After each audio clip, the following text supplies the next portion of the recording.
doing a podcast tonight. Yes. Oh, man. Yes. All right, let's do this. Let's do this. All right. All right. Well, thank you so much for being here, Jack. Of course. And on behalf of everyone here, just want to thank you for your service to start off with. Thank you very much, everyone. Thank you. Well, man, last time you were here, it was the middle of the writer's strike. And since then, you've put out a book. You got a nonfiction book, Targeted Beirut, coming out in September. You got the Terminal List prequel, Dark Wolf, and I assume you guys got season 2 that's in the works. It's been super busy, man. So congratulations first on all of that wonderful things. I wanted to jump into Red Sky Mourning first off, and you bring Alice back in this book, talking about quantum computing, artificial intelligence, autonomous control, and I just wanted to know, what are your feelings about the government and other governments taking controls with quantum computing, and where do you feel like that's headed right now? And does that scare you? Yeah, I mean, it's a very interesting time, obviously. So if you have an enemy that is developing quantum computers and artificial intelligence and also building next generation platforms that allow for autonomous control, and you're not, then they're getting an advantage just by the speed with which they can make decisions. And let's say that country is China. Let's say they launch missiles at the United States from submarines off the coast. Then those things can be raining down on the United States before our generals are even out of bed. So that in turn means that we have to do that sort of thing, and we have to develop these technologies and these platforms that are at least have the capability for autonomous control. So in this, I created this character Alice 2 books ago for In the Blood, and that was before ChatGPT became like a part of the lexicon and part of our, I guess it's on our phones now apparently, as a couple of days ago, without even being able to like easily opt out of it. And so it wasn't really something that we were all thinking about. We knew it existed from films and science fiction and that sort of a thing, but it wasn't like a part of our everyday life yet. And then that book came out, and then the timing was good, so that was fantastic. And then I didn't want to, for the next book, for Only the Dead, I didn't want to rely on Alice, that character, to like save the day. So I sidelined her for the last book, because I didn't want it to be like for those of us who grew up in the 80s with Michael Knight and the Kit Car, Kid, I need you. And then all of a sudden diving into the Trans Am and off they go. So I didn't want to rely on that as a clutch. So sidelined her for the last book, but once you introduce a character like that to a universe, you can't just forget about her. So she's back in this one, and she's also patterned her decision-making off of a human, and that person is James Reece. And so as you get closer to the end, that'll come into play a bit. Yes. You were talking about characters. In your last book, you developed a character based loosely off of Ethel Kennedy. And I was curious, is there anybody in this book that you had a basis of the character that you wrote off of that you've met in life or that inspired you? Next question. All right. No, Fair I'm enough. just kidding. I'm just kidding. If you read the book, you should, by chapter 2 and 3, you should have a very good idea of who that character is based off of in real life. Inspired by, how about that, in case there's any attorneys in here.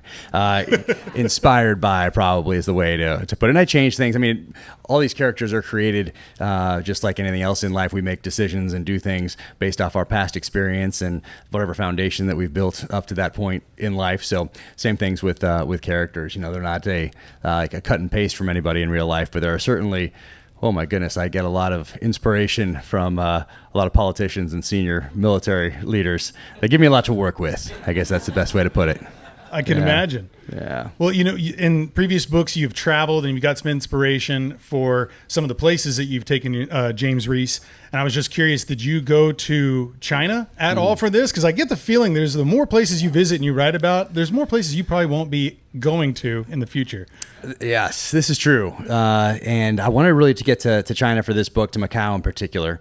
And I didn't know before I started doing the research that they make more there on gambling than we do in Vegas here. And I had a touch point, a connection with somebody in Vegas that owns also a casino there. And I thought I'd zip over in a plane that similar to the one that I describe in the book. I keep forgetting that this book just came out yesterday. Yeah. So if you haven't got to that part, I got to remember that about spoilers, although it's not really too big of a spoiler. But so I thought I was going to zip over there, and then all these other things are coming up with scripts and just life in general and all sorts of things that I need to get done. And so I was kind of up against the clock. And then I saw an article about an Australian novelist who went to, I think, Macau or somewhere in China and got picked up and thrown in jail for something that they had written. And I was like, maybe I don't need to go to Macau. Maybe I'm good. I'm definitely not going now. But I was fortunate that I went to China back before I joined the military, traveling around. So I have been to Beijing, Shanghai, and I went to Taiwan as well back then. So it's a long time ago, but it's still in the memory banks there, and I still have photos and still remember what it felt like to be walking around. I still remember what Tiananmen Square was like, and remember the big pictures of Mao and all those things. So if you read the book and get to those parts that describe those areas, that's because it was. I mean, it's still semi-fresh in my mind after all these years because I was only there once, and it made an impact. So I try to do that as much as I can. I try to use places that I've already been if I can't go somewhere. And my idea at the beginning when I started is that I'd always go to one place for research and then choose as many other places as locations as I could that I'd already been to. But then. So for the first one, I'd been to Iraq and Afghanistan, and so I was good there. For the second one, I hadn't been to Mozambique. I knew that was going to play a pivotal role in that story, so I went there, spent a couple of weeks on the ground, and got to weave that flavor into True Believer. Savage Son, I went to Russia, to Kamchatka Peninsula, Russia, so I wanted to see what it was like out there. I'd been to Moscow before, once again, traveling around the world before I went in the military, so I'd been to Moscow before, but I hadn't been to kind of the eastern side of Russia, so I got to go over there. I don't think I'll go back though. After that was, I think I just made it in under the wire as far as some things I say in these books. So went there for that one, and then for the next one, COVID hit, so everything was kind of shut down for the Devil's Hand. Luckily, that one was more domestic, not totally, but mostly domestic based. So I chose places that I'd already been for that one.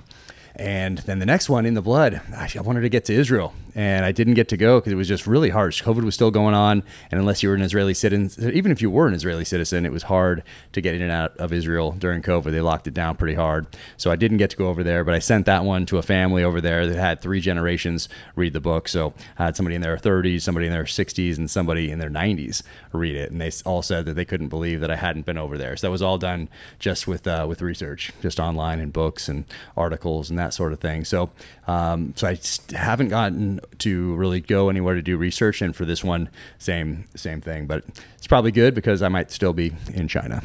Well, I'm glad you didn't go for that. You mentioned plane in this book, actually on the cover too. You feature the Lake Buccaneer. That's right. And this was a plane that you read about in 1985 on, I think it was Centrifuge. That's right. And the same day you picked up Rambo Part 2. That's and you said that day you wanted to feature this plane in a book, and that one day you also wanted to own one. So I was curious. You put James Reece behind the controls of the plane. Have you taken some pilot lessons, and are you any closer to owning a Lake Buccaneer? No. And my wife's not here, so maybe I can answer this truthfully. No, just kidding. I read that book in the summer of 1985, read it in one day, absolutely loved it, and told myself that one day I'd include that plane in a novel that I'd write. So this was the natural one to include that plane in. So put it on the cover. The paperback edition of that book also had it on the cover back in 85. So I really wanted to get it on the cover of this book. So it's on the spine of this book, and then it's on the cover of the audio, the CDs or the audio graphic.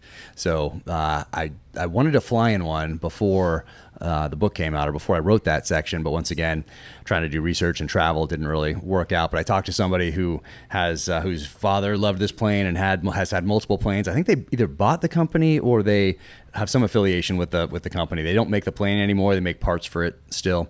So I talked to him, sent the chapters to him. I did all my research first, though, because you can get on YouTube and kind of really get walked through like pre-checks and all sorts of things. You can do a lot of research on YouTube for something like that. And I really felt like I could get in that plane and take that thing off with just the research that I did. but I know I really can't. And I shouldn't. How about that? I shouldn't. Or I can maybe take off. I couldn't land. Maybe I feel pretty confident that I could get airborne or skip along the water for a little bit. But I wanted to make sure that someone who loved that plane, because it's a really dedicated community to that platform. And so I wanted someone who loved that plane, has flown one before, to at least know that I put in the effort to get it right. So that's why it's described in such detail there. But I talked to a guy who I found him on Instagram and started following and just checking out the plane, and then sent him the chapters, and he checked it out and sent him back to me with a couple corrections on there. So it should be fairly accurate. Nice. I wanted to ask you about your recent travels, of which there are many. I mean, you've been in Budapest, but the one I wanted to focus on real quick, and we'll jump into the Budapest time because that's obviously with Dark Wolf. But you were in Normandy for the 80th anniversary of D-Day, and you had some of your kids there with you. And I just wanted to ask you about that experience. What was that like for you? I know that you had been there before, and that's the Best Defense Foundation that took all of these amazing, it was like 48 different veterans between 100 or close to that age. And I just wanted to hear about your experience with that, and if you can share that with everyone here. Yeah, so I've known Donnie Edwards, who started the Best Defense Foundation for, I don't know, probably a little over a decade now or so. And he's a former NFL player. And his grandfather was at Pearl Harbor. So his grandfather passed along all these amazing lessons to him. He had so much respect for his grandfather. And then when he was in the NFL, he just started taking guys back to battlefields on which they fought just on his own dime, just doing it on his own. Pearl Harbor, Normandy in particular, also the Netherlands, I think, at some point. But then when he got out, he started the Best Defense Foundation to continue that mission. And that's like a full-time thing. It's amazing how much work that everybody puts into that. But I did the 80th anniversary of Pearl Harbor a couple years ago with my daughter. She was 15 at the time, and they hadn't had any younger people come and help out these veterans before. But just seeing her work with these veterans and how they just lit up talking to someone from her generation about the things that they experienced in World War II was added so much value to the trip for them and to my daughter. But for them in particular, they just loved talking to her. So they allowed her to come back for the 78th anniversary of D-Day, and we did that, and really helping these guys getting out of their wheelchairs, getting them to the events, making sure they're taking their medicines, making sure they're eating, all those things. So you're really, it's a lot of work, and but it's so fulfilling. So we did that, and then went back again here for the 80th, and they're all creeping up on 100, at 100, or over 100 years old. And it's not just one day back there. It's not just June 6th. It's at least 2 weeks of events. So we were there for 2 weeks, but it starts in Atlanta first. So everybody gathers there, and Delta flies everyone out, lands in Normandy, and they land a big aircraft out there. And it's not a normal flight. They usually just go to Paris, and then you have to drive up or take a train up from there. But they went out, surveyed the runway, and they brought one of these big jets in with these guys all in first class. And they had a great couple weeks out there, and it's just a very powerful experience. But from an American's perspective, in northern France in June, there's such a feeling of patriotism for the United States there, and there's American flags everywhere, 101st Airborne flags everywhere, 82nd Airborne flags everywhere. So it's really cool to be there during that time and see this outpouring of gratitude and support that's now multi-generational, because it's not just from the older people. They have passed it down, and it's not something they just talk about once a week in or once a year in school or something like that. I think they talk about it every single day, because the youngest kid up to the oldest person, they all have that same look on their face, and they're all just so proud and want to just talk to these guys, want to get their autographs. We make these baseball cards that have their stats on them and what they looked like in World War II, what they look like now, what they did during the war, and they're handing these things out as we're pushing them through the streets in these parades. Everyone's dressed up in World War II era clothing with World War II era Jeeps and Harleys and Indian motorcycles, and it's just an amazing thing to experience. And I think I saw more American flags in Normandy than I've ever seen in America on the 4th of July anywhere that I've been in my life. So it's a very interesting thing to experience, but that's because they were occupied. Sure. And then they were liberated. And these kids that liberated them, and they essentially were, some of them lied about their age, 15 years old. And I think we have a misconception about what they looked like, because we see Tom Hanks in Saving Private Ryan, and maybe Tom Hanks was like 45 maybe when he filmed that or something. And then John Wayne in The Longest Day, who was up there as well. But then you think about these guys that are storming the beaches of Normandy or jumping out with the 101st Airborne or landing gliders with 82nd. And they were like 15, 16, 17, 18, 19, 20 years old. They were young. They were very young. Well, I wanted to bring it back to your time when you were in Budapest, Hungary. You guys have been filming Terminal List, Dark Wolf. Why don't you kind of catch us all up? When might we be seeing that air? I know you had the director's cut of the first episode that you guys got to go check out recently. I heard you talking about that. So yeah, if you can just maybe kind of catch us up with what the plans are with that right now. Yeah, so I'm not sure. We don't have a date that it's coming out, but I would expect that we finish it up in the next month or so. It goes into post-production, so I would expect it sometime in 2025. But there's no date or anything yet. But yeah, filming in Budapest, amazing city over there. Once again, went over there before I joined the military, so it's been a while, been a moon or two since had been back, but it's so interesting. There are Ferraris, Lamborghinis, Bentleys, Porsches are a dime a dozen, Mercedes a dime a dozen. It's incredible how much wealth is I don't know if it's from there or if it's coming in there, but there's certainly a lot of Russian money, Ukrainian money, Chinese money there, and by Ukrainian money, probably some of ours. That's just kind of getting some really nice cars over there. So it might make an appearance in a future novel. There's just too much going on in Budapest right now not to include in a book. It's such a fascinating place. So it might make it into a future novel. But yeah, filming there now. Everybody's crushing it. There is, I feel there's a lot more trust from senior level executives at Amazon this time around because they saw the data last time. And so that means you built up a little political capital, build up some trust. So there's not as many questions coming down this time as there were last time. There were a lot of questions last time. So there's almost zero this time. It's been fantastic. So much more freedom in these scripts. But it's interesting filming overseas. And I was always very forgiving about things that I saw, whether it's like military or something that I may know about law enforcement or weapons handling, whatever it might be. Very forgiving when I'd watch something. And I always try to just enjoy it for what it was. And now I have even more appreciation, more forgiveness for things that I see that are a little bit off because it's so hard to film anything good, certainly, because there's so many opportunities for it to go off the road, but or off the rails. But it's just getting weapons that you need in a country like that. You have to have like 6 months ahead of time. You're filling out ATF forms and import forms and all this stuff. So if you want to make a change to something because you have a better idea, but that would have been a good idea 6 months ago, so we got to get this thing into the country. And so there's just things like that you don't really account for if you're in the audience and don't know some of the intricacies. So always been forgiving, but now I'm even more forgiving when I see a show.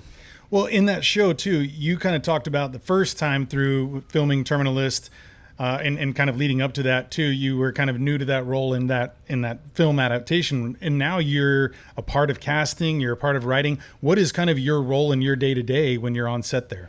Yeah, when I'm on set there, I catch so much. So I wish if I didn't have anything else to do, I'd be on set every single day. So as an executive producer, you really add value where you can. And so for me, it's really throughout. It's all of it. But being there on set, you get to have like a strategic level view of what's going on if you're not there every single day. So that's I think that's what I add when I show up, is that I can look at it and add value through what I'm seeing, because I'm not intimately involved with it on a day-to-day basis now that they're in Budapest and I'm on book tour and doing all these other things.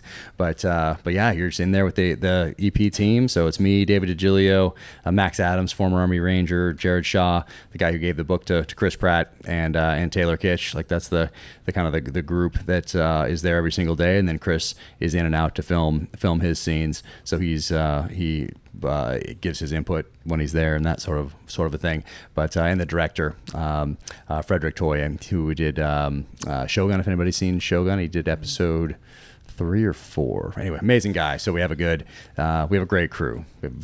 I feel extremely fortunate that we have such a good group of guys. And what's the rollout looking like for the Terminal List as far as season 2 and beyond? Are you looking to do each season based on a book, or is there going to be kind of a culmination, or is there going to be some writing and some expansion of maybe outside of the book and outside the realm of that kind of, as far as the chapters of things? Yeah, we'll see. But right now it's this prequel origin story, and we'll see if it goes for more than one season. You never know.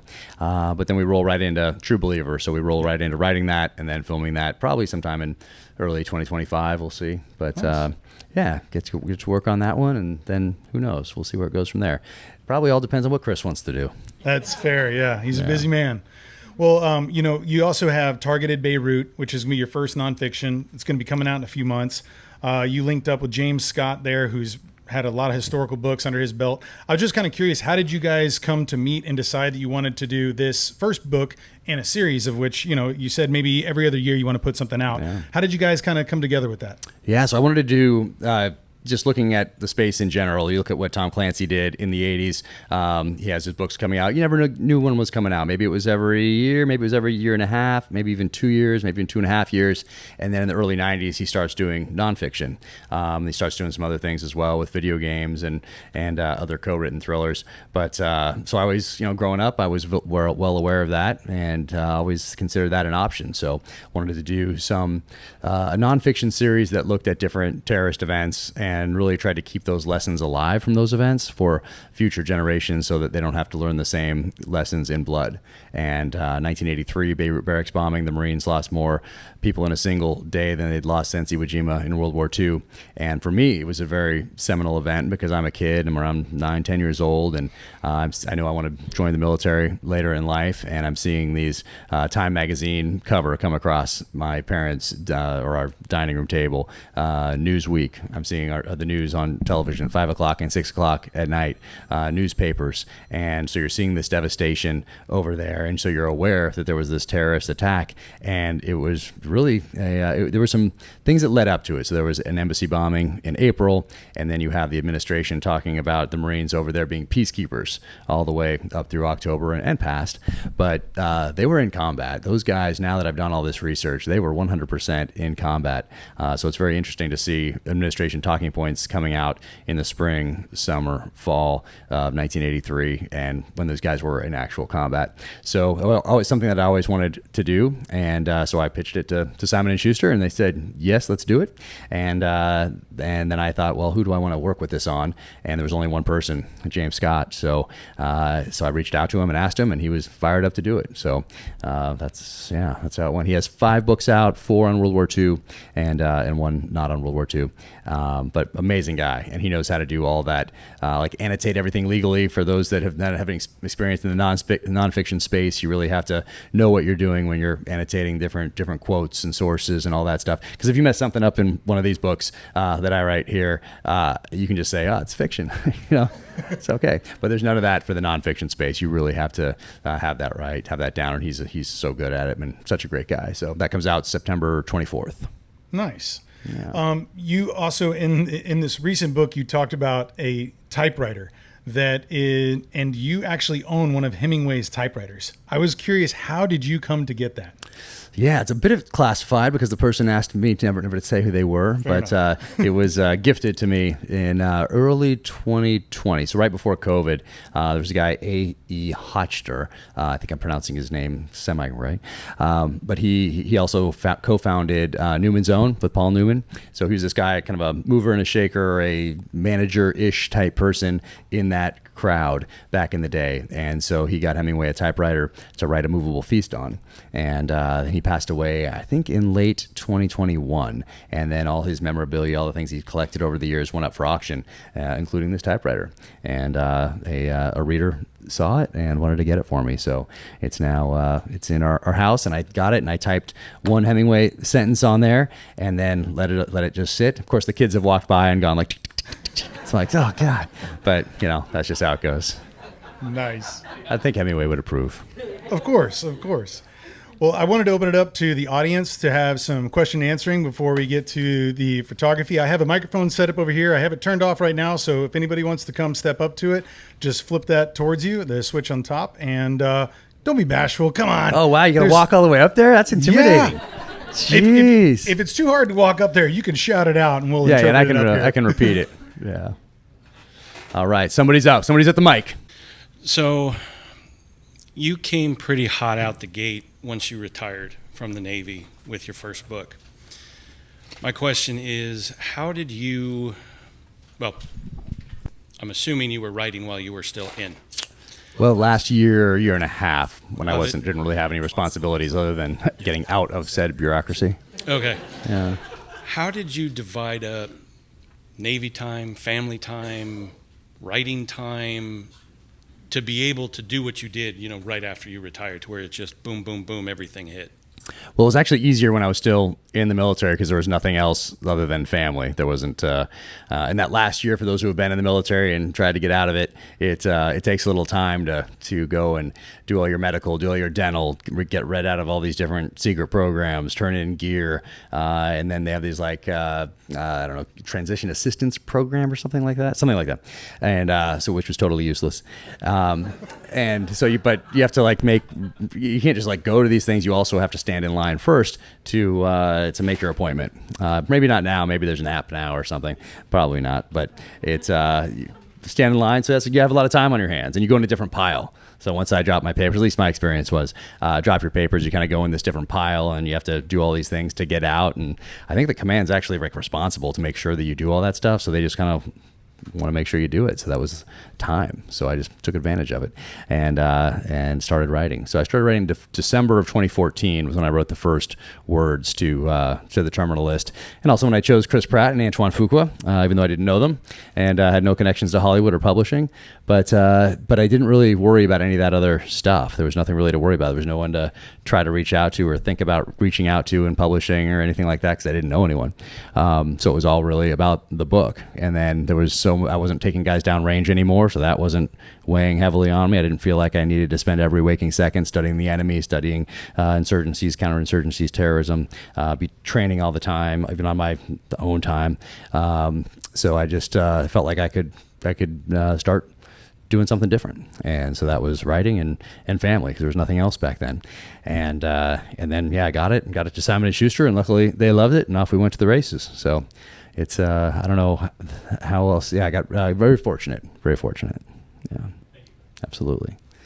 Yeah. All right. Awesome. Next up. Huge fan, obviously. Oh, thank you. Just finished the book. I think it's the best one yet. Thank you. It's totally amazing. Thank you. And so you have an amazing ability to. You read it in one day? Did you get it early? And so I got it yesterday. Dang, So, that's yeah. awesome. Wow. So, Nice. Yeah. Give it up. Nice. Coffee. yeah. Nice. Glad you included the Flux Raider. Nice. All the cool kids have them. Yeah. And but you have an amazing ability to tell the future. So like the thing. I hope I'm not telling the future in this one. And so I really hope. That's Really. kind of my, so like the Ukraine thing, the Israel thing, like I remember whenever like the Ukraine thing happened, I was like, I just read about that like in a book, Crazy. And so how are you able to do that? Yeah. What's Trade your secrets, my friend. Trade secrets. No. Well, a couple of them aren't really that difficult to predict, like the Ukrainian invasion or Russian invasion of Ukraine. Just if you read Peter Zion, he predicted that in 2014 down to the year, and because he's looking at population decline, and what he looked at for that in particular was when is the last time that Russia can field an army at its current size? When does that start to decline because of population, because of the demographics? And so he predicted that to the year, and so I incorporated that one in there. And then some other things. COVID just happened to be randomly writing a book about what the enemy has learned from watching us on the field of battle for the last 20 years, and I was using a bioweapon as part of that, and then COVID hit, which was kind of wild. And because I'm also writing really about what the enemy's learned about us, well, we move into a summer of civil unrest and then a very contentious election cycle. And so once again, the enemy's looking at all of that. And by enemy, I mean China, Russia, North Korea, Iran, superpowered individuals, terrorist organizations. So they're all learning something and taking notes and figuring out what they can do, what can they exploit, and how they can divide us further. One of those old quotes, I forget who said it, but don't interrupt your enemy when they're making a mistake, type of a thing. So that was my takeaway from writing that book, was like, geez, man, all they need to really do is step back and kind of watch us. We're doing a pretty good job of destroying ourselves from the inside right now, unfortunately. So, but I like to remain hopeful. I try to remain hopeful. Yeah. So then came In the Blood, no. So I don't know about it. It's just, I look at, past experience, all the things that I studied throughout my life, warfare, and then all the reading that I've done all my life, not on the warfare side or the nonfiction side, but the fiction side, and reading the masters like Tom Clancy and Nelson DeMille and AJ Quinnell and J.C. Pollock and Mark Olden, David Morrell, Louis L'Amour, all these guys, really my professors in the art of storytelling, and then combining those things together as I got out of the military allowed me to create James Reece in this universe. So that's a very long way of me saying that, once again, the dynamics currently at play in the world right now give me a lot to work with, and having that background allows me to make some projections here and there, mostly by putting myself in the enemy's shoes. Yeah. Thank you. And that Flux Raider, that thing I saw, first time I saw that was like 5 years ago, and I was like, who's going to use this thing? I didn't quite get it. And then I started talking to some people that actually use them and so then that's why I made it into the book. So it's a pretty cool little deal. Yeah. Next question. So I kind of just wanted to change topics a little bit and ask more of a question about you. And like I've listened to your podcast and like a bunch of different things, and I feel like you take a lot of inspiration for a lot of your characters from people you know. We kind of talked about that earlier. Is there anything like James Reece and oh my God, I just forgot his name. Rafe. Yes, are huge hunters in the backcountry, Montana. Yeah. Is there any truth to that as far as you go? Like, do you love to hunt and fish, and what's your favorite type of hunting? Yeah. So, yes, on all. But I wanted to differentiate the two because I knew they were going to be in the military about the same time. They're both going to be SEALs. How can I differentiate these characters enough from one another where you really do have a difference? And so I made Rafe just a tiny tad bit older, not by much, just a year older, but a background with a family coming from Rhodesia. So I really wanted to do that because I hadn't seen that done before. And growing up, who else here considers the 80s their formative years? Anybody? Nice. Awesome. I like it. Who perused a Soldier of Fortune magazine back in the day? Yeah, nice. Same hands. Awesome. So growing up, going through that magazine, you're reading about this place called Rhodesia and like, what's going on over there? You're seeing these guys in like UDT shorts and, combat boots with FNFALs with this crazy camouflage pattern on there. You're not really sure exactly what's going on if you're reading that in 5th grade, 6th grade, 7th grade. But you see that like, wow, these weapons are pretty cool. And so I knew I wanted to incorporate that into a novel because it's not something that we as Americans we don't really read about it in popular culture. I think Blood Diamond was the first time we really had a movie that something from popular culture that focused on that area, a character with a background in that area. So I wanted to do that, but wanted to make Rafe have a connection there, and so I do that through the gear. Obviously, his family, a little bit of an accent, and some of his mindset that comes from what happened to his family over there and what happened to the country over there. But also through the gear. So with the Courtney boots and with essentially leather holsters instead of Kydex, and a 1911 that has a history to it that's been passed down through the generations. So I try to use all those things to differentiate these characters and give them interesting backstories as well. So, and then the hunting piece is something that bonds those guys together because really from the beginning of time, that's something that's primal and it's visceral and it's something that all of our ancestors had to be good at, otherwise we wouldn't be here today. So I try to key into that. And in each book, there's some element of fire somewhere. And I do that because the first stories were essentially told around those fires and they had lessons in them, whether they were just stories about what actually happened or they were stories that were, that we had these real elements, but were fictionalized so you could remember them, so you could pass down these lessons of warfare and of the hunt. So I thought that was an important thing to tap into creating these characters. And yes, so I haven't been hunting for a little bit. Well, I guess I did go over to Hawaii, but it's not really the same kind of hunting. You're hunting out of the Four Seasons on Lanai, which is a little different. But in Mozambique, certainly. I mean, and I love the different hunting traditions around the world as well, because even every country in Europe has a slightly different one. So I want to spend some more time over there doing that. But I've been to Africa many times, and of course in the United States and the Western mountains, elk and moose and that sort of thing. So.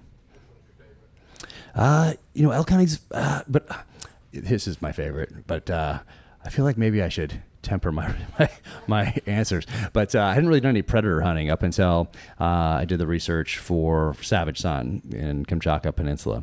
And there was something about going out after something that can tear you up and eat you there was a draw there. And I didn't really expect it because I hadn't done that sort of hunting in my past. So there was something different about it. And I don't know what it was, but there was some sort of a connection there. Awesome. Well, thank you very much. Yeah. Appreciate it. Absolutely. And I'm canceled. We'll hire you. So you stated that you're a really big James Bond fan, and even there's some 007 Easter eggs in this one. What are some of your favorite James Bond moments or movies that inspired James Reece in this book and beyond? Yeah, good question. So it was the 007th book, so I figured this was the time to go down to GoldenEye in Jamaica, where Ian Fleming wrote all of the Bond books down there. So I went down there last summer and used it as an excuse to get down there, and then got to go sit at his desk where he wrote all those books and open up the big windows there that overlook this lawn and then this cliff that drops down to his private beach and then the ocean beyond. So it was just such an incredible experience to be there in that place. For me, it was just a magical experience, and having been a fan of his from the earliest age and from as a kid. So, because it wasn't just James Bond movie or whatever. It was always Ian Fleming's James Bond, and that was really cool to see that as a kid. Well, who's this Ian Fleming guy? And I can ask my dad back then, and get a little bit, but there wasn't something you can just type it into a machine and get a lot of stuff back. There were a couple books back then that we had, some books I got from the library about Ian Fleming. There was one book that went through all the Bond book on movies up to that point, whenever that was in the early '80s, that I was looking at that stuff. So yeah, it was an important part of my childhood. I think I watched those movies over and over and over again, and then read the books a little bit later. But it's always been so having it be a part of my life from that early age, knowing I wanted to write one day, it's just a part of my experience. So this one was the time to incorporate some Easter eggs in there, I guess you call them, but references, I guess, is something is probably more accurate. And there's something in there for the most casual viewer of like a Bond film, and then there are things that even the most ardent Bond fan won't recognize. I think there's a couple that I'll get because I morphed it enough where it's just like a hint of something. So there's something in there for everybody if they're a Bond fan. So there's quite a few of them in here. So it's the 007th book, so there's that, and then it's also the 40th anniversary of the Hunt for Red October this year. So that's why it starts out with a Clancy-esque type prologue with submarines that started turning into a whole book, and it's probably one of the reasons this book, we're here in June instead of May when the book was supposed to come out, because I know nothing about submarines. I know something now. I didn't know something at the beginning, so I took a lot of research, and I did take a little literary license there for those who have spent some time in subs. But yeah, it was fun to write, and some of my favorite Bond moments or films. I mean, there's something about all of them. I don't look at them with a critical eye. I try to enjoy them. I try to enjoy everything that I read or everything that I watch. So I try to be too critical of them. So I like some of the early stuff. Of course, Goldfinger was probably, for me as a kid, was the one I watched the most, and then Thunderball, because I knew I wanted to be a SEAL from such an early age, so it has those scenes in there. But I think now I have a greater appreciation for From Russia with Love and Dr. No. And I always liked You Only Live Twice, because as we mentioned, I'm growing up in the 80s, and it's the ninja craze time, so You Only Live Twice is, I think I have 2 references to You Only Live Twice in this book. So I think I wove two in, but I love that growing up as well. So yeah, I love it all. Thank you so much. Yeah, absolutely. I think I do have a little something here. I forgot one thing. So no one's asking me, but if they did ask me about what to do next with the Bond franchise, I think they should go back and do the books, but do them as period pieces. So you do Casino Royale, but you do it in the 50s. And for those who have read the book, they know that James Bond drove an old Bentley in that one. He didn't drive an Aston Martin. He drove this Bentley back then from 1937, I think it was. So you do them as period pieces. So end of World War II, you have the British Empire in decline, and then you have the creation, James Bond. So I think they should go back and do the books, but do them as truer adaptation period pieces in order to save the franchise after what they did at the end of the last one. But I won't spoil that for anyone who hasn't seen it. So, all right. What else do we have? And before I get to this last piece, I just want to say that thank you so much for being here. I sincerely appreciate it. This is my favorite part of doing this, is being able to say thank you. I can try to say thank you as much as I possibly can online. I try to hit that little heart button and thank people that reach out and say that they watched the show and liked it, or listening to the podcast and liked it, or read the books or shared them with their dad and now they talked about them or whatever. I just like to thank them online, but it's different where I get to shake your hand here and look into people's eyes and thank you in person, because it means the world to me and it allows me to do what I love to do, which is right. So thank you all so much. And then also, right now, sun is going down here. It means it's coming up on another side of the world. So I always like to think about those people that are out there on front lines, even though there's not Iraq and Afghanistan, or not in the same way that it used to be anyway. But there are men and women out there that are doing some jobs in some austere places, and just like to remember that they're out there doing that. Well, it allows us to be here doing this. So thank you all so much. Appreciate everything. And I got one more Thank you, thing. Jack.